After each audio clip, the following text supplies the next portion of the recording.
Today, I would like to give you a realistic look of the LG G3 and the LG C3. These two OLED TVs are a little bit different this year, as this year you have the implementation of MLA technology on the LG G series.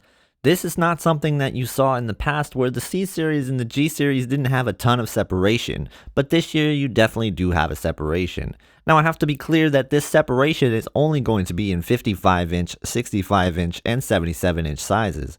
If you're looking at the 83-inch size, you're going to probably want to go with the C series, as the G series isn't offering that much more over the C series in this case. That is of course because the 83-inch size does not offer that MLA technology like the 55, 65, and 77-inch sizes do. Now, when talking about the differences between the C series and the G series beyond MLA, we're talking about the differences in the inclusion of a wall mount and a 5-year warranty with the G series. So if this is something you're looking into additionally buying with your TV, then it does make sense to look more towards the G series. I also want to note that there is no stand in the box for the G series. It's just going to be that wall mount bracket that I was talking about. But for the C series, you do of course have the inclusion of a stand. As far as the overall processing goes, they do have the same processor inside of it. So you're getting the same type of image processing from the C series and the G series. The G series also does feature a heatsink, but the difference is really only going to be in the MLA technology, where you're seeing a huge gap in these TVs. The TVs can look dramatically different when they are pushed to their limits. When you have it in a more accurate state, like filmmaker mode with dynamic tone mapping turned off, for example, you can have these TVs look fairly similar for the most part. However, when you do end up using something like dynamic tone mapping, that's when you can see the TVs separate quite a bit.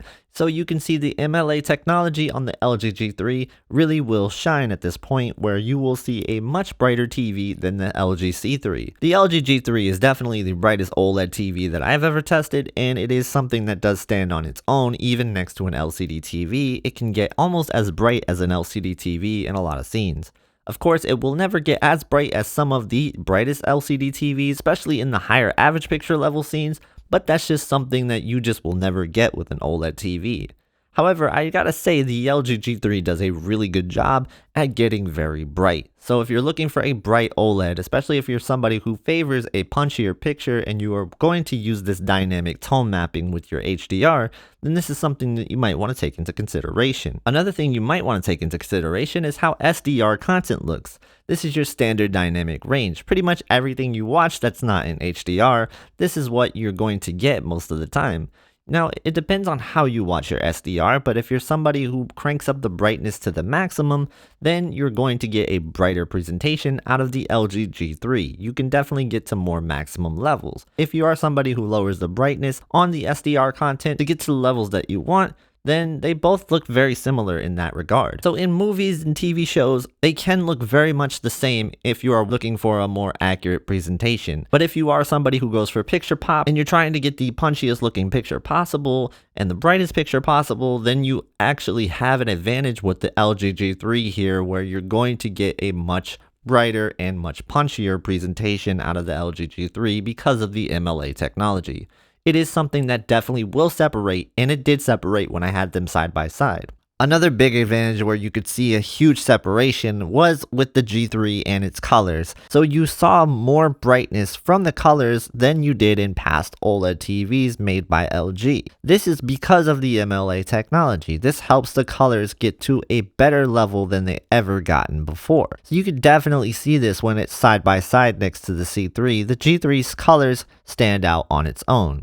It looks very similar to what you saw with QD-OLED next to an LG OLED last year.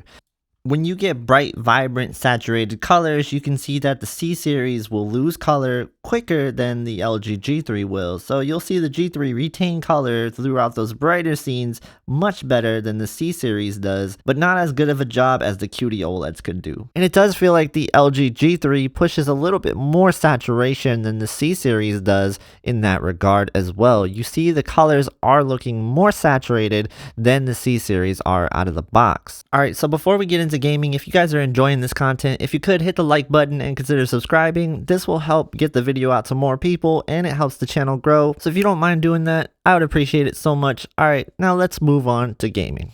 Gaming on both of these TVs is a very incomplete thing.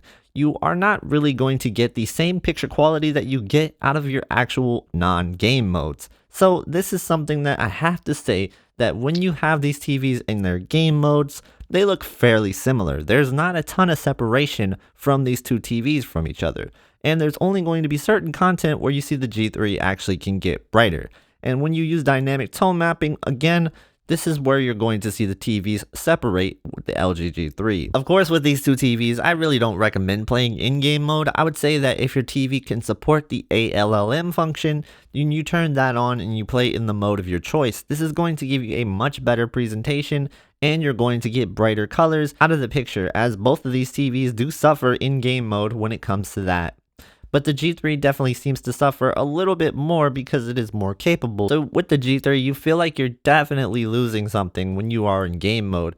Where the C3, you feel like you're losing something, but it's not as big of a compromise as the G3 because the C3 just couldn't get there in the first place. Again, if you're using a more accurate presentation with your gaming, then you're going to feel like the TVs are very similar in that regard. But if you're somebody who pushes the brightness and you're looking for more picture pop, then you're definitely going to get that advantage with the LG G3, there's no doubt about it. So it's just going to really depend on what you do. If you want the more capable TV, it's definitely the LG G3. That said though, the C3 does hold its own and it looks pretty good next to the G3 when it's in its more accurate modes. So if that's something you desire, then maybe you could save money and get the C3 and go with that if you want an LG OLED. Now before we move on to the buying advice segment, I just want to cover some of the basic functionality of these TVs. So when we're talking about the TV and the speed of the UI and the smart TV functionality, it's all pretty much going to feel the same across the board. There's no advantage or disadvantage from one to the other.